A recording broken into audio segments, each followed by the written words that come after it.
Tuko hapa kwa ajili ya mkutano mkubwa wa waongozaji ndege unaitwa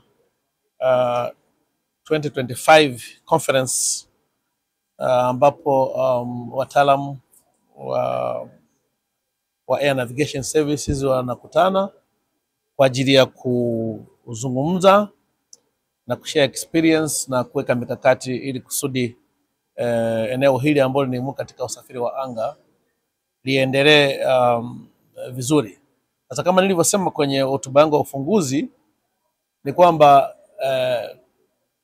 air navigation services ni muhimu sana kwenye usafiri wa anga, na ili upate usafiri wa anga wenye tija na mchango wa usafiri wa anga wenye tija,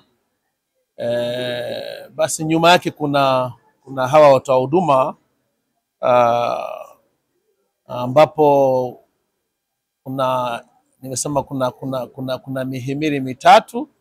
Muhimili mmojawapo ndo huu leo tuko hapa tumekutana tunazungumza, na kwa bahati nzuri tuko hapa si wa Tanzania peke yake, lakini pia tuko pamoja na wenzetu kutoka nchi zingine kama vile Afrika Kusini na wengine, ambapo inakuwa tuna uwanja mkubwa zaidi wa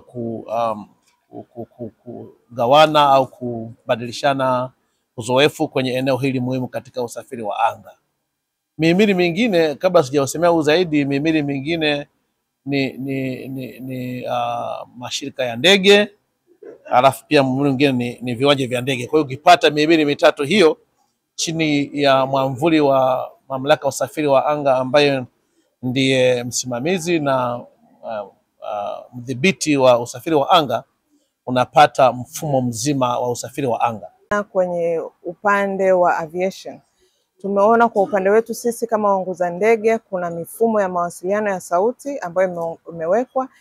Alitoa zaidi ya bilioni 21 kwa ajili ya kuimarisha mifumo yetu ya sauti, na pia kwenye mifumo yetu ya kidijitali ya kubadilishana mawasiliano kati yetu sisi na wadau wa ndani ya nchi pamoja na nje ya nchi. Ni miradi mikubwa sana ambayo inafanyika kwa sasa hivi, na hii yote imewekezwa katika kipindi hiki cha awamu ya 6.